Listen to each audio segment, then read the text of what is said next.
ఓం శ్రీమాత్రే నమః ఛానల్లోకి స్వాగతం అండి. ఈ రోజు వీడియోలో మనం సింహరాశి వారి గురించి మాట్లాడుకోబోతున్నాం. మరి సింహరాశి వారి జీవితం నాశనం కావడానికి 4 ప్రధాన కారణాలు ఇవే. ఇంకా అవకాశం ఉంది. ఇప్పుడే మీ తలరాతను మార్చుకోండి. మరి ఆ తప్పులేంటి, వాటిని ఎలా సరి చేసుకోవాలి, ఎటువంటి దేవతారాధన అలాగే పరిహారాలు చేసుకుంటే వీటికి పరిష్కారం దొరుకుతుంది అనే అంశాలను ఈ వీడియోలో మనం వివరంగా తెలుసుకుందాం. కానీ అంతకంటే ముందుగా మీరు కనుక మన ఛానల్ని ఇప్పటి వరకు సబ్స్క్రైబ్ చేసుకోకపోతే సబ్స్క్రైబ్ చేసుకుని పక్కనే వచ్చిన బెల్ ఐకాన్ నొక్కి ఆల్ సెలెక్ట్ చేసుకోండి. మేము ఇలాంటి వీడియోస్ అప్లోడ్ చేయగానే ముందుగా మీకు నోటిఫికేషన్ వస్తుంది. అలాగే వీడియోని ఎక్కడా కూడా స్కిప్ చేయకుండా చివరి వరకు చూస్తేనే మేము ఏం చెప్తున్నాం మీకు పూర్తిగా అర్థమవుతుంది.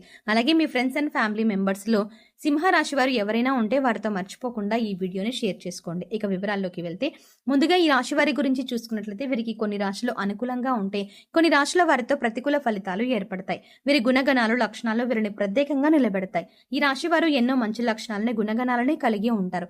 ముఖ్యంగా ఆరోగ్యరీత్యా ఈ రాశి వారు కొన్ని జాగ్రత్తలు అయితే తప్పనిసరిగా తీసుకోవాలి. అయితే ఆరోగ్యపరంగా ఎన్ని జాగ్రత్తలు తీసుకున్నప్పటికీ కూడా చిన్న చిన్న అనారోగ్య సమస్యలు తప్పవని చెప్పాలి. వచ్చిన ఆరోగ్య సమస్యలు ఎక్కువ కాలం ఉండకపోయినా చికాకు గురి చేస్తాయి. అందుకోసం ఆరోగ్యపరంగా ఈ రాశి వారు జాగ్రత్తలు తీసుకోవాలి.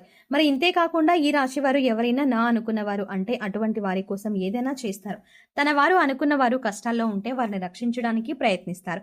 మీరు కష్టాల్లో ఉన్నప్పుడు ఎదుటి వారిని ఆదుకుంటారు. అటువంటి మంచి లక్షణం ఈ రాశి వారికి ఉంటుంది. అలాగే ఎదుటి వారు తప్పు చేసినా క్షమించే గుణాన్ని కలిగి ఉంటారు. ఇది ముఖ్యంగా సింహరాశి వారిని మోసం చేయడం అనేది ఇష్టం ఉండదు ఎవరికి. అలాగే ఎవరితో అబద్ధాలు చెప్పడం కూడా ఇష్టం ఉండదు. కానీ వీరిని ఎవరైనా మోసం చేస్తే మాత్రం వారితో ఖచ్చితంగా స్నేహం అక్కడితో కట్ చేసుకుంటారు. వారిని జీవితాంతం దూరంగా ఉంచుతారు. ఈ రాశి వారు ఎవరినైనా తన అనుకొని సొంత వారిగా భావించి మాట్లాడుతూ ఉంటారు. అంతేకాదు వీరికి సంబంధించిన ప్రతి విషయం కూడా నా అనుకున్న వారికి పూసగుచ్చినట్టు చెప్తారు. ఈ రాశి వారికి ప్రతి ఒక్కరూ నా మనిషి అనుకోవడం తప్ప మోసం చేయడం తెలీదు.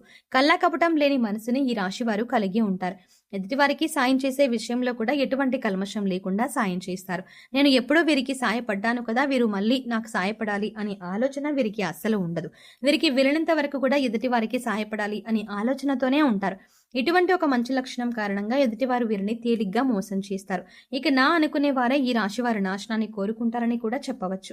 ఇంతే కాకుండా ఈ రాశి వారు గనుక ఇప్పుడు చెప్పబోయే ఈ 4 ప్రధాన కారణాలు అలాగే 4 తప్పులు ఏవైతే ఉన్నాయో వాటిని జాగ్రత్తగా విని ఇక నుంచి వాటిని చేయకుండా జాగ్రత్త పడినట్లయితే కనుక ఖచ్చితంగా ఇకపై మీకు అన్ని మంచి ఫలితాలు లభించనున్నాయి. ముఖ్యంగా ఈ రాశి వారు 4 తప్పులు చేయటం వల్ల మీ జీవితంలో ఎన్నో సమస్యలు ఎదుర్కొనున్నారు. దాంట్లో మొదటిది, మీ కష్టానికి తగ్గ ఫలితం లేనప్పటికీ కూడా మీరు ఎన్నో రోజులుగా ఫలితం కోసం ఎదురు చూస్తూ అలాగే కష్టపడుతున్నారు. అంతేకాని నేను పడ్డ కష్టానికి ప్రతిఫలం రాలేదు కదా అని ఆ పనిని మధ్యలో వదిలిపెట్టారు. ఇక ఈ రాశి వారు ఏమనుకుంటారంటే ఏదైనా పని చేస్తుంటే ఇంకా మంచి ప్రతిఫలం వస్తుందేమో, ఇప్పటి వరకు పడిన కష్టం ఏదైతే ఉందో అది మనకి ఒక అనుభవంగా ఉంటుంది అని ఇంకా ఆ పని మీదే ఎక్కువగా కష్టపడుతూ ఉంటారు. సక్సెస్ అయ్యే వరకు కూడా ఆ పనిని వదిలిపెట్టరు. ఇటువంటి సమయంలో మీకు ఫలితం రానప్పుడు ఆ పనిని వదిలిపెట్టడం కంటే కూడా దైవం మీద ఎక్కువగా నమ్మకం ఉంచి దేవతారాధన చేసుకుంటూ ఆ పనిని చేయడం వల్ల మీకు పనిలో మరింత పురోగతి కనిపిస్తుంది. ఇక ఈ రాశి వారి సంపాదన విషయానికి వచ్చినట్లయితే వీరికి ధన సంపాదన బాగుంటుంది. కాకపోతే వచ్చిన ధనం నిలకడగా ఉండదు, ఏదో ఒక రూపంలో ఖర్చు అవుతూ ఉంటుంది. ఇక వీరు తెలిసి తెలియక అనవసరంగా డబ్బులు ఖర్చు చేస్తూ ఉంటారు. కాబట్టి డబ్బును మాత్రం కొంచెం జాగ్రత్తగా మీరు ప్రణాళికాబద్ధంగా డబ్బులు ఖర్చు చేయవలసి ఉంటుంది. ఇక మీరు ఏదైనా పనిని చేపట్టినా లేదా మీకు ఎవరైనా ఏదైనా పని అప్పచెప్పినా దాన్ని పోస్ట్పోన్ చేయకుండా ఎప్పటికప్పుడు ఆ పనిని ఫాస్ట్గా కంప్లీట్ చేసుకోవడానికి ప్లాన్ చేసుకోవాలి. ఒక ప్రణాళిక రచించుకొని ఒక పనిని పూర్తి చేసినట్లయితే దాంట్లో ఖచ్చితంగా మీరు విజయాన్ని పొందుతారు.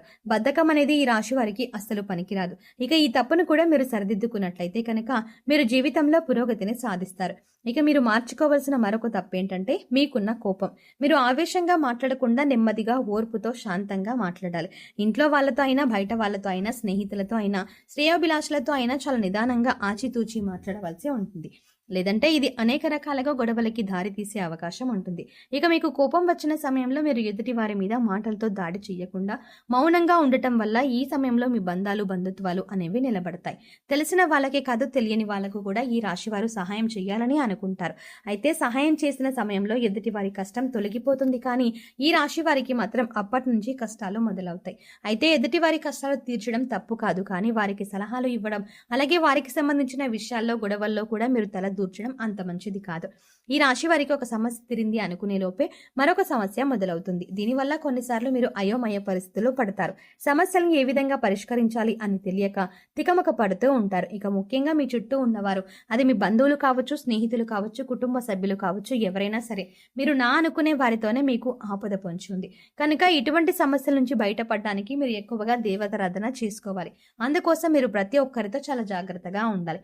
ఇక ఈ రాశి వారికి ఏది కూడా పర్సనల్ అనే విషయం ఉండదు.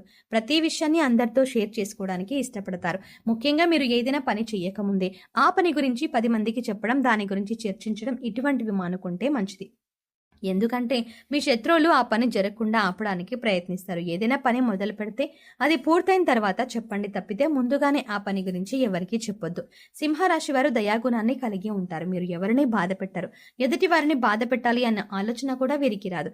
ఈ రాశి వారు స్త్రీలను గౌరవించవలసి ఉంటుంది. ఆ స్త్రీ మీకు తెలిసిన వారైనా తెలియని వారైనా, మీ కుటుంబ సభ్యులైనా లేదా బయట వారైనా మీకు స్త్రీలను గౌరవించాలి. ఇలా చేయటం వల్ల మీకు శుభ ఫలితాలు లభిస్తాయి. అంతేకాదు ఈ రాశి వారు జంతువులను కూడా చాలా ప్రేమగా చూసుకోవాలి. వాటికి హాని కలిగించకూడదు. ఇలా చేయటం వల్ల కూడా మీరు శుభ ఫలితాలను పొందుతారు. ఇక ఈ రాశి వారు మరిన్ని శుభ ఫలితాలను పొందడానికి పాటించవలసిన పరిహారాలు చూసుకున్నట్లయితే సూర్యాస్తమయం అయిన తర్వాత పాలు, పసుపు, ఉప్పు, ఆవ నూనె, వెల్లుల్లిపాయ, ఉల్లిపాయ ఇటువంటివి ఎవరికి ఇవ్వద్దు. అలాగే మీరు కూడా ఎవరిని అడిగి తీసుకోవద్దు. ఇలా చేయటం వల్ల మీ ఇంటి నుంచి లక్ష్మీదేవి వెళ్ళిపోతుంది. అలాగే అశుభ ఫలితాలను పొందడానికి ఎక్కువ అవకాశాలు ఉంటాయి. కాబట్టి ఈ విషయంలో జాగ్రత్త తీసుకోండి. నిద్ర లేచిన తర్వాత మీ అరచేతులు చూసుకుని దేవుడికి నమస్కరించుకొని మీకు వచ్చినటువంటి చిన్న చిన్న దేవుడికి సంబంధించిన శ్లోకాలు చదువుకోవటం వల్ల ఆ రోజంతా కూడా ఏ పని చేసినా కూడా ఎటువంటి ఆటంకాలు లేకుండా పూర్తవుతాయి. అంతేకాకుండా రోజంతా కూడా పాజిటివ్ ఎనర్జీతో ఉంటారు. ఇక ఈ రాశి వారు బయటికి వెళ్ళేటప్పుడు కానీ లేదా ఇంట్లోకి వచ్చేటప్పుడు కానీ గుమ్మం పైన ఉన్న దేవుడి పటానికి నమస్కరించుకొని పనికి వెళ్ళటం కానీ లేదా ఇంట్లోకి రావటం కానీ చేసినట్లయితే ఖచ్చితంగా మీరు చేసే పనులు విజయవంతంగా పూర్తి చేస్తారు. అన్నిట్లో విజయాన్ని సాధిస్తారు. జీవితంలో అభివృద్ధి చెందుతారు. ముక్కోటి దేవతలు కొలువైన ఆవుకి బంగాళాదుంపలు తినిపించినట్లయితే కనుక ఆర్థిక సమస్యలు తొలగిపోతాయి. అలాగే సమయం దొరికినప్పుడల్లా కూడా మీకు ఇష్టదైవ నామస్మరణ చేసుకుంటూ ఉండండి. ప్రతిరోజు గోమాతకి నమస్కరించుకోవడం అలవాటు చేసుకోండి. సో చూశారు కదండి, సింహరాశి వారి జీవితం నాశనం కావడానికి 4 ప్రధాన కారణాలు ఏంటి, వాటిని ఎలా సరి చేసుకోవాలి, ఎవరు మీ నాశనాన్ని కోరుకుంటున్నారు, అలాగే ఎటువంటి దేవతారాధన పరిహారాలు చేసుకుంటే వీటికి పరిష్కారం దొరుకుతుంది అనే అంశాలను ఈ వీడియోలో మనం వివరంగా తెలుసుకున్నాం కదా. ఈ వీడియో మీకు నచ్చినట్టయితే లైక్ చేసి మీ ఫ్రెండ్స్ అండ్ ఫ్యామిలీ మెంబర్స్లో ఎవరైనా సింహరాశి వారు ఉన్నట్లయితే వారితో ఈ వీడియోని షేర్ చేసుకోవడం మాత్రం ఎట్టి పరిస్థితుల్లో మర్చిపోకండి. కానీ అంతకంటే ముందుగా మీరు కనుక ఇప్పటి వరకు మన ఛానల్ని ఇంకా సబ్స్క్రైబ్ చేసుకోకపోతే వెంటనే సబ్స్క్రైబ్ చేసుకోండి. అంతేకాకుండా సబ్స్క్రైబ్ చేసుకొని పక్కనే ఉన్న బెల్ ఐకాన్ని కూడా క్లిక్ చేయండి. అంతేకాకుండా బెల్ ఐకాన్ని క్లిక్ చేసి అందులో ఉన్న ఆల్ అప్డేట్ని కూడా సెలెక్ట్ చేసుకోండి. అలా సబ్స్క్రైబ్ చేసుకొని పక్కనే ఉన్న బెల్ ఐకాన్ని క్లిక్ చేసి అందులో ఉన్న ఆల్ అప్డేట్ని సెలెక్ట్ చేసుకోవడం ద్వారా మేము చేసే ప్రతి వీడియో అప్డేట్ మీ మొబైల్కి ముందుగా నోటిఫికేషన్గా అందుతుంది. మరో చక్కటి వీడియోతో మళ్ళీ కలుద్దామండి. ఓం శ్రీమాత్రే నమః.